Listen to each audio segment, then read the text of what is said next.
So this is Griff Ruby, and I've lived in California for all of my life, but this book was started on a journey I took to a whole other state where there existed a fairly substantial community which I wanted to meet up with and to understand.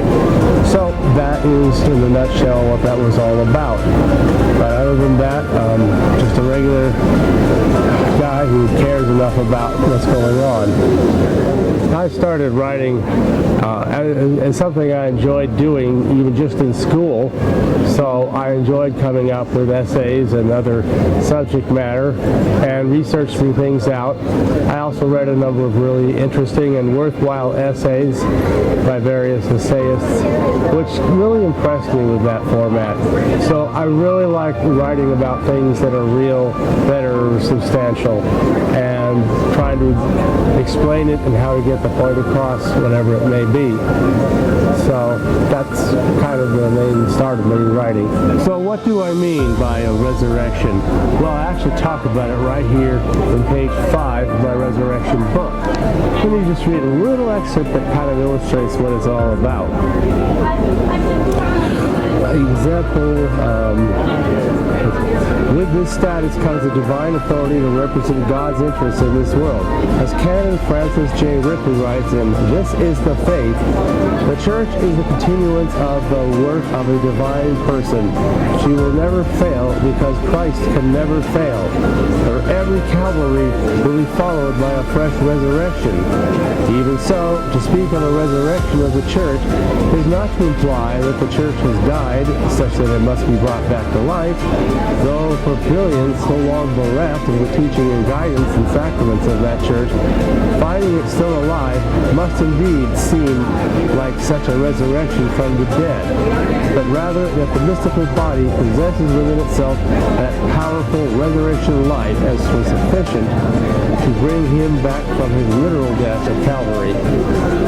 So what started this was a quest that actually goes back to my high school years, when a history teacher was interesting enough to make me want to know about what made for civilization and so forth, and how do we make a civilization? What is civilization supposed to be?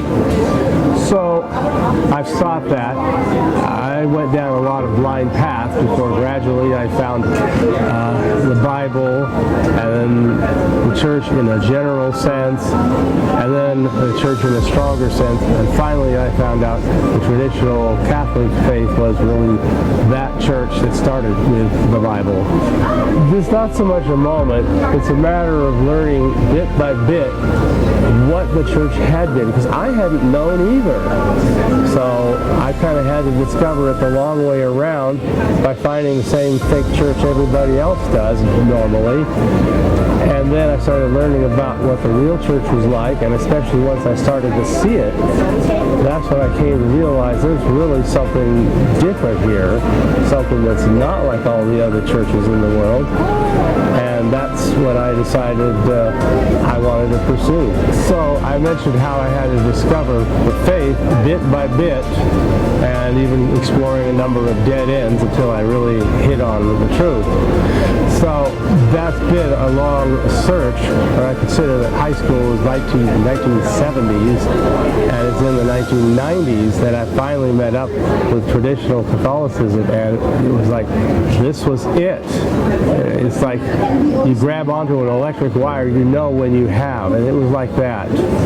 Faith is not something that goes back as if it was just, trying to keep some old way. When Jesus Christ presented the faith that he wanted to bring to the world, it wasn't something meant to be updated and replaced with new things and new things and new things.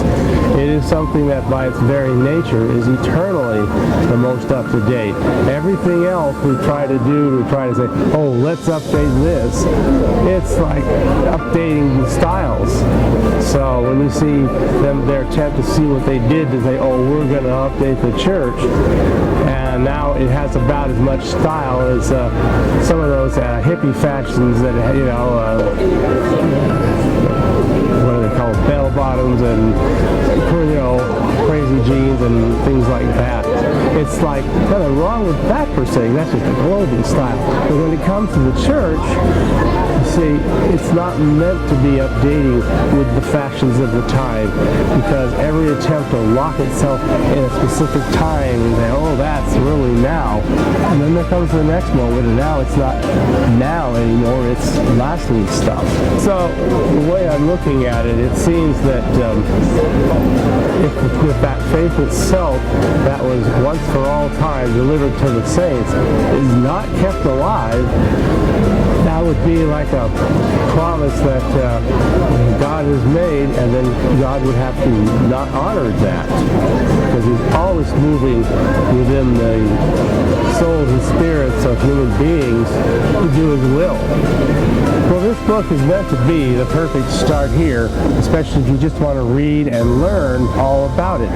But no amount of description or writing could ever quite replace seeing the traditional Mass and meeting the people, the priests, and so forth who are doing and participating in the traditional Mass. And for that, one should try to locate that. There's a whole site devoted to devoted to the like a directory of all the various Latin Mass locations there are, and it can be found and been maintained since 1994 at a place called Traditio, TRADITIO.com. On that site, it has a directory of all the current Latin Mass locations where this tradition can be seen alive and well. Okay, follow-up. In your book, is there a specific chapter that they can explore immediately if they want to, like, know deeper about the traditional Catholic? I don't know that there is any chapter. That's the problem, because it's kind of all of it. There is some growth. It may not be as fast as I would like, but it is a growing community. Kind of slow, but it grows because it takes time to learn the whole faith. So it's not like I can give you a pamphlet with salvation and 4 easy lessons and boom, now you've just joined the club. There's a lot more to know, and a lot more to understand just as a Catholic, to say nothing of trying to understand the current and in some ways rather bizarre situation that has happened in our recent years, especially starting with Vatican II. So what role does community play in sustaining these traditions? Rolling, 3, 2, 1, action. So the community does what it does because that's how it was designed. The church is an ecclesia that is a community of people who work together. Everybody is supporting the church in their own ways, with their own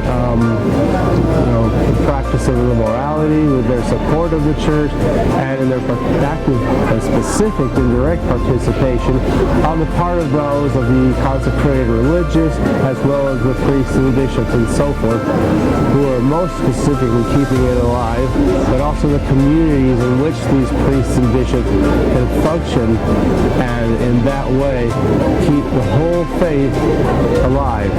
So when I first found out about this whole community and that there wasn't any book anywhere that would take the reader by the hand and walk them through it all and explain who's who and what's what, how they all relate to each other and what they've been up to, I decided I cared enough about this that I was going to go and do all the research, which took me about 7 years before I really had enough that I said, I think I can write the book now, because you want to have to get an encyclopedic knowledge of a great many different communities and points of views even within the traditional community and so forth. So as I came to have all of that, that made me feel ready to write the book. So how long did it take for you to write the book? How long? The actual writing of the initial draft was about a year and a half. but there's been a number of revisions and updates and so forth over the years. Even before the first publication, it kind of grew and changed as I was able to find more details, and also sometimes people would point things out that needed to be fixed or changed or something like that. So it's hard to say. The book isn't just me sitting down writing a book. It is in some ways a rather collaborative effort, working with others who have also supplied me with a lot of interesting and important and useful pieces of information. Okay. So, sir, what is your writing process, particularly about this book? I guess I'm trying to think out how to explain something that in one sense it probably should not have needed an explanation, but in another sense clearly it does need an explanation because so many people are coming from a long ways back. So my writing process has been first and foremost to understand what's going on, to take in as much data as I can find. Another point is a matter of meditating long and hard. You think about it, you run your mind back and forth over it, always with a prayerful state of mind, as you want to try to understand how did God set things up and why has he done things the way he's done things. And then finally, when he gets to enough of an understanding, it pretty much just is writing up what I know. Was there a particular chapter in your book that's very meaningful to you personally? I think we had that one before. I think there's so many. I'm not so sure. Okay. Well, I think, okay, are we going to roll? Yeah. All right. I would go with the first appendix, because what that does is it shows from a number of papal encyclicals that various popes have written over the years just how different the fake religion has been from our religion. They call themselves Catholics, they're not. Why? Because there's all these different teachings that the church has taught, that the popes have taught, that now all of a sudden they just don't think it's true anymore. And so that's why I call that chapter The Pope Condemns Vatican II. From what I've seen, the best way to help people understand the value of this book or any book is to take a moment to get to know the person. And for example, here, any book that I sign, I will have a short conversation with the person, and whatever I put in there will reflect that conversation, because each person is coming at the truth from all these different directions. And that's kind of the best way I can think of it. The book is meant to be an intellectual conversion tool to explain the church to anyone and everyone. You want to understand it, this is the perfect start here book. There are other books I've got that will dig somewhat deeper into the theology of it all, but if you start here, and it's a great narrative of the history of the great people that have started this whole movement and helped it to grow along in its earliest days. So anyone with a serious wanting to connect themselves with the actual church that Jesus Christ came to give to humanity, a church that was for 1900 years truly vast and everyone knew it for what it was. It's gotten a lot smaller, but I think it'll get bigger again in the years to come. And in the meantime, this will explain it all, this will teach it all, and I think I can't think of a better place to start than with this book in terms of wanting to understand what the truth is, where it is to be found, and why it is to be found there, and only there. And I can only encourage everyone who cares about things, who cares about their life with God, that they should want to know what God is doing and what he had been doing all through the ages and is doing even now. So where can we find it? So we can find this book. Probably the easiest place to find it will just be on Amazon. Do a search for my name, Griff Ruby, and and it'll probably be one of the first, probably about the first book that comes up, or maybe the second, because maybe my other books might come up first. But other than that, that'll come up pretty much almost right at the start. That's an easy place to do it. They're also available from the publisher, but I'm not going to try to give out links for that. And there might be, Barnes & Noble also has these. So that's what I know of. So, what's next for you, sir? And so where can we find you after this interview? Well, today, you're going to find me heading home and taking a long rest. I had not been exactly everything I could have been today. So I've had a terrible cold and a fever and everything. That's why I'm being so paranoid and so forth, because I don't want to give anybody what I've got. It's not COVID, thank goodness for that. But it's been a pretty nasty bug for both me and my wife. We caught it at the same time. So I do want to get continuing on another book that I started working on. It's basically going to be set as a Cante Volume 3. It would be a collection of various essays and so forth that most of which I've already written and published elsewhere. So that's probably it for that. And then I may have some other subjects in other areas if I continue writing. So this is Griff Ruby signing off on this. I thank everybody who's cared enough to take the time to find out what this is all about, what it can do for all of us. And I just encourage everyone, once again, to please check into this.